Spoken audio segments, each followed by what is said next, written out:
예수님의 고난과 죽음에 대한 이야기는 매우 중요한 이야기이기 때문에 복음서의 3분의 1가량이 예수님의 고난과 죽음에 대한 이야기로 구성이 되어 있습니다. 오늘 본문도 그 중에 하나인데요.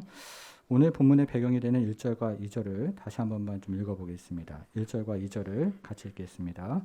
새벽에 모든 대제사장과 백성의 장로들이 예수를 죽이려고 함께 의논하고 결박하여 끌고 가서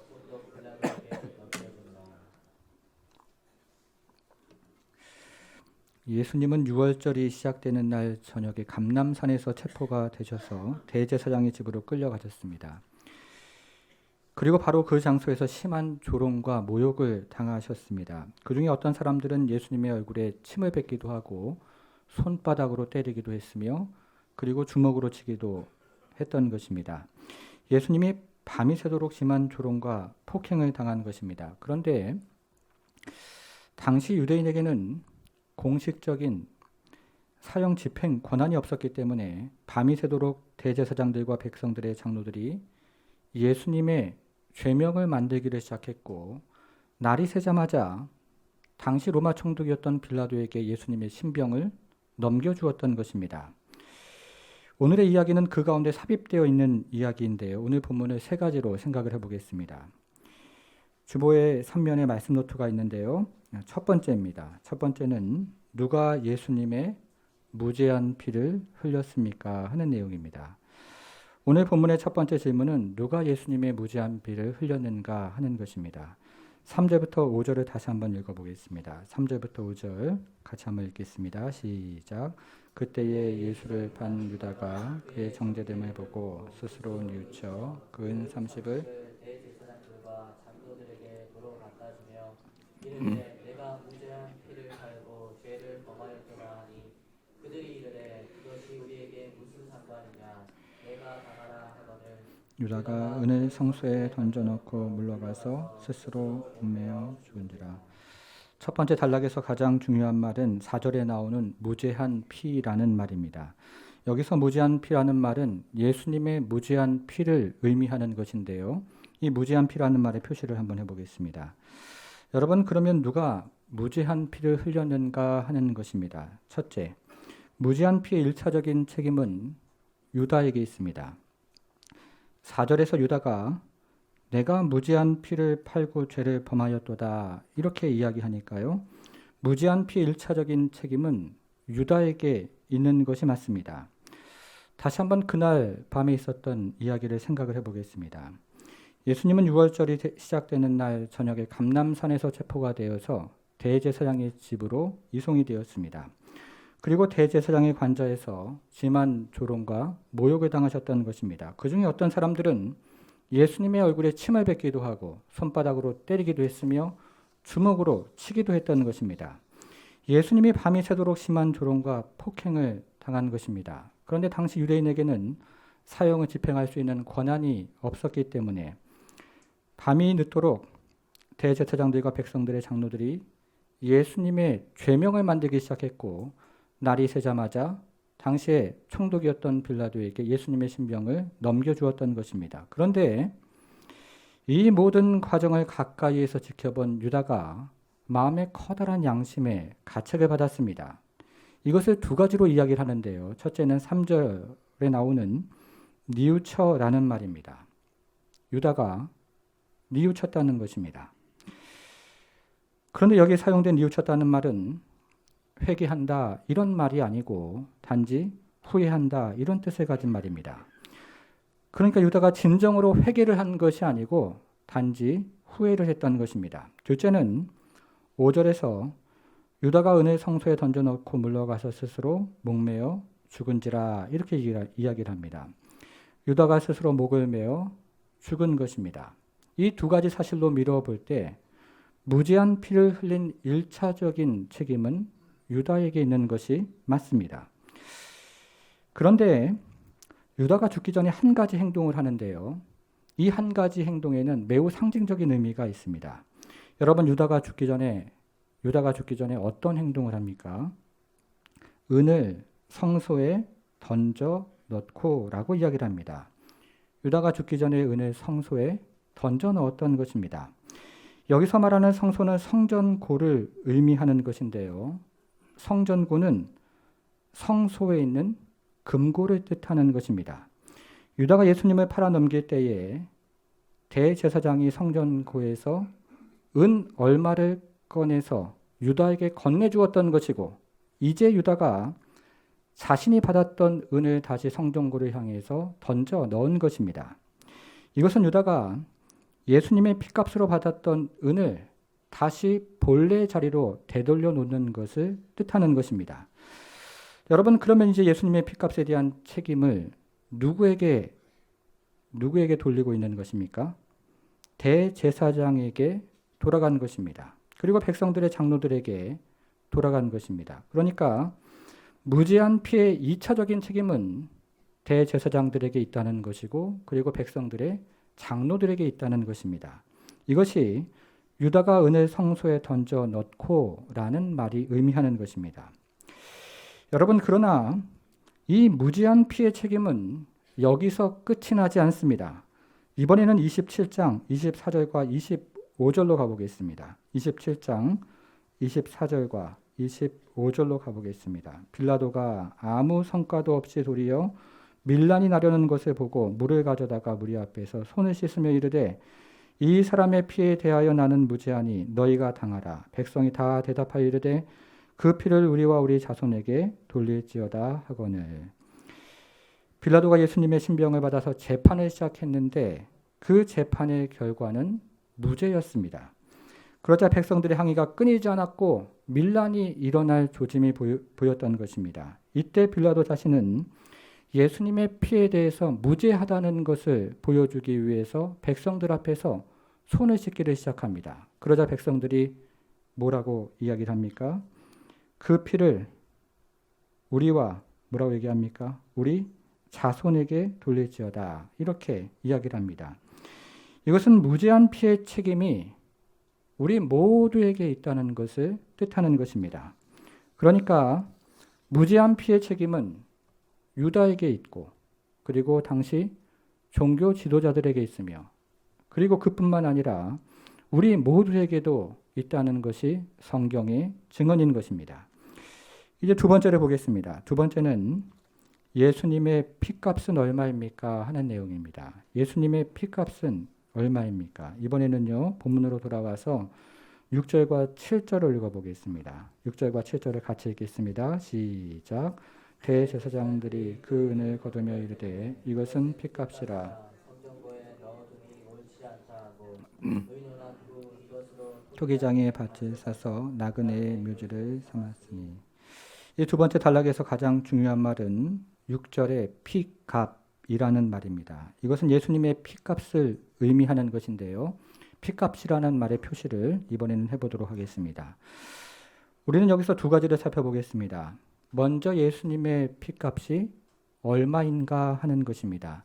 성경을 앞으로 넘겨서 마태복음 26장 14절과 15절을 보겠습니다. 마태복음 26장 14절과 15절을 보니까요. 그때에 12 중에 하나인 가룟 유다라 하는 자가 대제사장들에게 가서 말하되 내가 예수를 너희에게 넘겨주리니 얼마를 주려느냐 하니 그들이 은 30을 달아 주거늘. 유다가 예수님을 넘길 때에 대제사장들이 성전구에서 은을 꺼내서 달아 주었는데요. 그 은이 바로 은 30이었던 것입니다. 예수님의 피값을 은 30으로 정한 것입니다. 둘째는 그러면 은 30은 어느 정도의 가치가 있는가 하는 것입니다. 오늘 본문으로 돌아와서 6절과 7절을 다시 한번 살펴보겠습니다. 당시 율법에 의하면 불의한 방법으로 얻은 돈은 성전고에 넣어둘 수가 없었던 것입니다. 그래서 대제사장들이 유다가 던지고 간 은 30을 가지고 어떻게 처리할까를 의논하다가 그 돈을 가지고 토기장의 밭을 사기로 결론을 냈습니다. 그것이 7절에 나오는 토기장의 밭이라는 그런 말입니다. 여러분, 그러면 토기장의 밭이 무엇입니까? 예수님 당시에는 예루살렘 성 남쪽에 아주 쓸모가 없는 땅, 골짜기가 있었는데요. 사람들은 그 땅을 흰놈의 골짜기라고 부르기도 하고 죽음의 골짜기라고 부르기도 했습니다. 특별히 예수님 당시에는 예루살렘 성에서 나오는 각종 쓰레기를 가져다가 그 골짜기에서 태웠는데요. 그랬기 때문에 이 골짜기는 항상 역겨운 쓰레기로 가득 차 있었고 이 역겨운 쓰레기를 태우는 불로 가득 차 있었던 것입니다. 이렇게 당시 사람들이 이 쓸모없는 땅을 무엇이라고 불렀냐면 바로 토기장의 땅이라고 불렀습니다. 예루살렘 남쪽에 있는 아주 쓸모없는 땅을, 이 가치 없는 땅을 토기장의 밭이라고 불렀던 것입니다. 무슨 말입니까? 예수님의 핏값을 그 정도의 가치로 당시의 사람들이 여겼다는 것입니다. 예수님의 핏값을 그 쓸모없는 땅을 사는 그 정도의 낮은 가치로 여겼다는 것입니다. 유다가 예수님의 핏값을 그 정도의 낮은 가치로 여겼다는 것이고 종교 지도자들이 예수님의 핏값을 그 정도의 낮은 가치로밖에 여기지 않았다는 것입니다. 이것을 실감나게 보여주는 예가 출애굽기에 나옵니다. 출애굽기 주보안에요. 21장 32절이 있습니다. 출애굽기 21장 32절이 있는데요.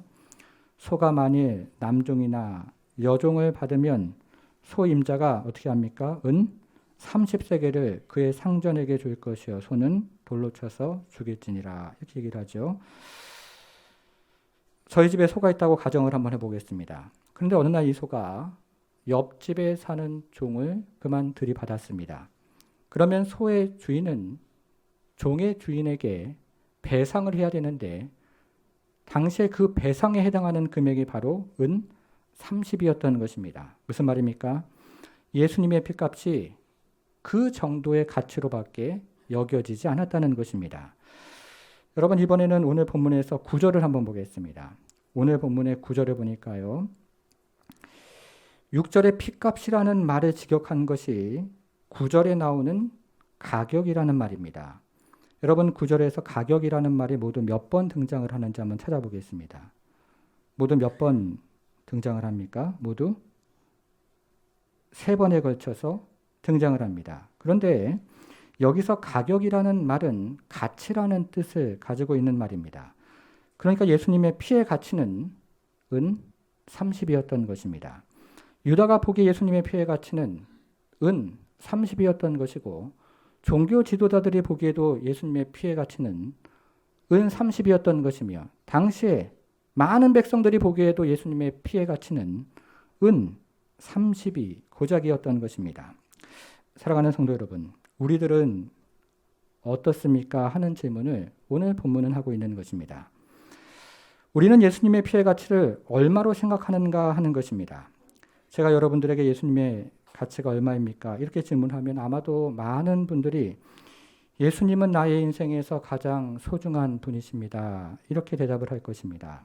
예수님은 나의 인생의 주인이요 나의 인생의 왕이십니다. 이렇게 대답을 할 것입니다. 옳은 대답이고 당연한 말씀입니다. 그런데 우리가 인생의 중요한 결정의 순간이 되면 예수님을 은 30으로밖에 여기지 않는 경우가 많다는 것입니다. 우리가 인생의 중요한 선택의 순간이 되면 예수님을 은 30의 가치로 여기는 경우가 많다는 것입니다. 인생의 아주 중요한 순간이 되면 예수님을 스며지 저 구석으로 밀어버리고 나의 일과 나의 가족과 나의 여가와 나의 시간과 나의 돈이 우선순위가 되는 것입니다. 예수님의 가치를 은 30으로 여기는 것입니다. 사랑하는 성도 여러분, 고난주간에 기도하면서 다시 한번 우리의 삶을 돌아보기를 바랍니다. 다시 한번 예수님의 보혈의 은혜를 묵상하는 그런 복된 시간이 있기를 바랍니다. 그래서 예수님을 나의 인생의 진정한 주인이요 진정한 왕으로 모시는 복된 은혜가 있기를 바랍니다. 세 번째입니다. 세 번째는 피밭은 무엇을 의미합니까? 입니다. 피밭은 무엇을 의미합니까? 자, 마지막으로 8절과 10절을 같이 한번 읽어보겠습니다. 8절부터 10절을 같이 한번 읽겠습니다. 시작. 그러므로 오늘까지 그 밭을 피밭이라 일컫느니라. 이에 선지자 이루어졌나니 일러스되 그들이 그 가격 매겨진가 곧 이스라엘 자손 중에서 가격 매긴 자의 가격 곧 윤상수를 가지고 토기장의 밭값으로 주었으니 이는 주께서 내게 명하신 바와 같으니라 하였더라. 이 세 번째 단락에서 가장 중요한 말은 피밭이라는 말입니다. 8절에서 피밭이라는 말에 표시를 해보겠습니다. 여러분, 피밭이 무엇입니까? 이 피밭은 9절에서 이야기하는 것처럼 예레미야서를 배경으로 하고 있는 단어입니다. 예레미야서 19장을 읽어보면 피밭의 1차적인 의미는 오늘 본문에 나오는 토기장의 밭이라고 되어 있습니다. 그러니까 8절에 나오는 피밭이라는 말과 7절에 나오는 토기장의 밭이라는 말이 같은 말이 되는 것입니다. 다시 한번 확인을 해보겠습니다. 8절에 나오는 피밭이라는 말과 7절에 나오는 무슨 말이 같은 말입니까? 토기장의 밭이 같은 말인 것입니다. 그런데 여기에는 매우 상징적인 의미가 있습니다. 여러분, 오늘 본문에서 종교 지도자들이 예수님의 피값을 가지고 피밭이라고 불리우는 토기장의 밭을 사서 거기다가 무엇을 만들었습니까? 7절을 한번 보겠습니다. 7절에 보니까요. 의논을 한 후 이것으로 토기장의 밭, 피밭이죠. 토기장의 밭, 피밭을 사서 나그네의 묘지를 삼았으니 이렇게 얘기를 합니다. 여기서 나그네 묘지라는 말에 표시를 한번 해보겠습니다. 종교 지도자들이 예수님의 피값을 가지고 피밭을 구입해서 나그네의 묘지를 만들었던 것입니다. 여러분, 당시에는 예루살렘 성전을 방문하는 나그네들이 매우 많이 있는 시절이었습니다. 저 멀리 사는 유대인들이 절기가 되면 예루살렘 성전을 방문했던 것이고, 저 멀리 사는 이방인들이 절기가 되면 예루살렘 성전을 방문을 했던 것입니다. 실제로 사도행전을 읽어보면 예루살렘 근처에 살고 있는 히브리파 유대인들이 절기가 되면 예루살렘 성전을 방문했고, 그리고 세계 각처에 흩어져 살고 있는 헬라파 유대인들도 절기가 되면 예루살렘 성전을 방문을 했습니다. 그뿐만이 아니라 이디오피아 내시와 같이 하나님을 경외하는 이방인들도 절기가 되면 예루살렘 성전을 방문을 했던 것입니다. 이렇게 인근 각처에 있는 모든 민족들이 절기가 되면 예루살렘 성전을 방문했던 것입니다. 그런데 이 같은 사람들 중에서 그 힘든 순례길을 걸어오다가 그만 예루살렘에서 죽는 경우가 종종 있었던 것입니다. 그래서 종교 지도자들이 예수님의 피값을 가지고 피밭을 구입해서 거기다가 나그네의 묘지를 만들었던 것입니다. 여러분, 그러면 피밭이 어떤 의미가 되는 것입니까? 모든 민족을 위한 밭이 되는 것입니다. 예수님의 피밭이 모든 나그네들을 위한, 유대인과 그리고 이방인들을 위한 밭이 되는 것입니다. 예수님의 피밭이 많은 사람들을 구원하는 상징이 되는 것을 뜻하는 것입니다. 여러분, 9절을 다시 한 번만 보겠습니다. 9절을 보니까요. 이에 선지자 예레미야를 통하여 하신 말씀이 이루어졌나니, 이 말을 한번 찾아보겠습니다. 마태복음에서 선지자 누구누구를 통하여 하신 말씀이 이루어졌나니 하는 공식이 모두 10차례에 걸쳐서 등장을 하는데요. 마태복음에서 이와 같은 공식이 등장을 할 때마다 예수님과 관련된 구약의 어떤 예언이 그리고 하나님의 계획이 성취되는 것을 뜻하는 것입니다. 여러분, 그러면 오늘 본문에서는 예수님과 관련된 어떤 구약의 말씀이 성취가 되고 있는 것입니까? 여기서는 예레미야 선지자를 통해서 하신 말씀이 성취가 되는 것인데요. 특별히 예레미야 32장의 말씀이 성취가 되는 것입니다. 예레미야 32장 말씀을 제가 잠시만 말씀을 드리겠습니다. 예레미야 32장을 보면 바벨론 군대가 예루살렘을 쳐들어와서 예루살렘 성벽을 에워싸는 장면이 나옵니다.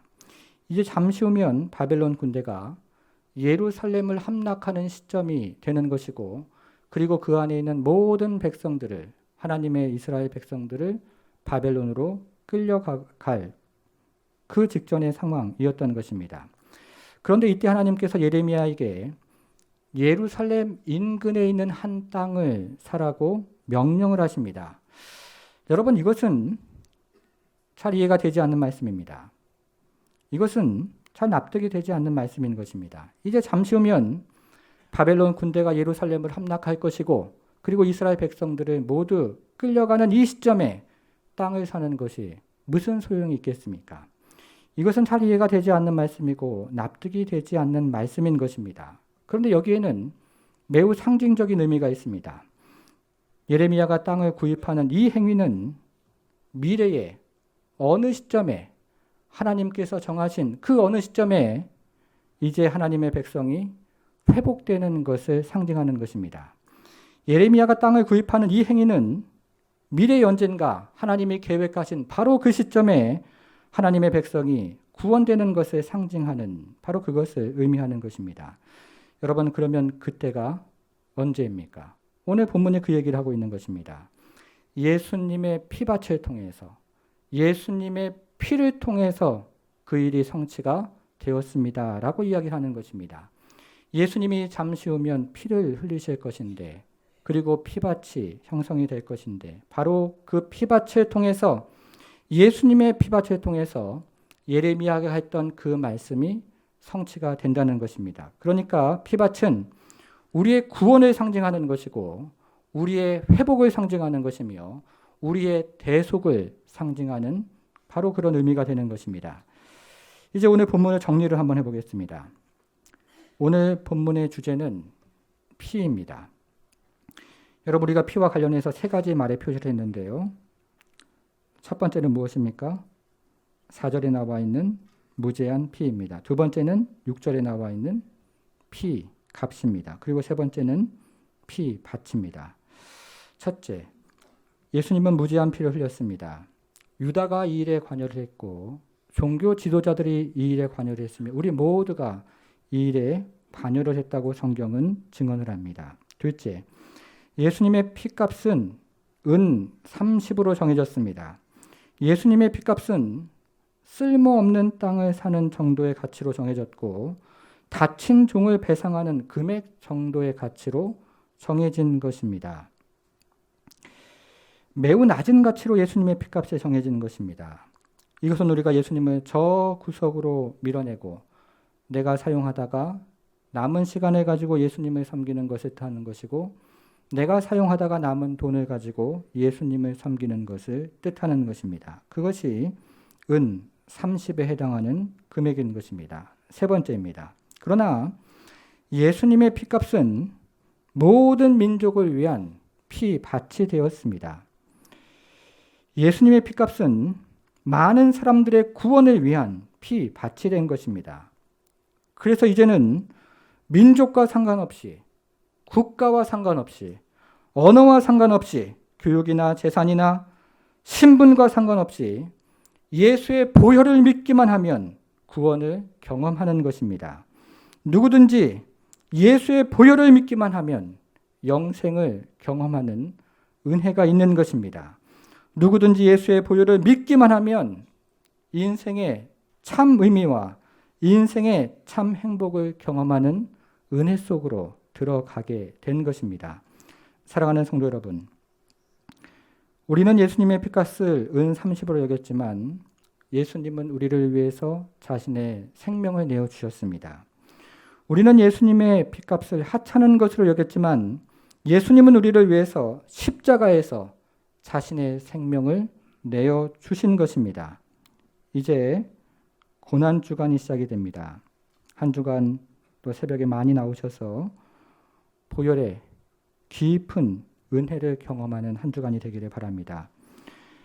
보혈의 은혜가 우리의 영혼을 적시고 우리의 마음을 적시고 우리의 몸을 적셔서 우리의 마음과 영혼이 회복되어지며 몸이 회복되어지고, 그래서 다시 한번 주님께서 주시는 힘과 능력으로 이 땅에서 승리하며 주께서 주시는 보혈의 능력을 가지고 살아가는 그런 복된 주님의 백성으로 살아가는 은혜가 있기를 바랍니다.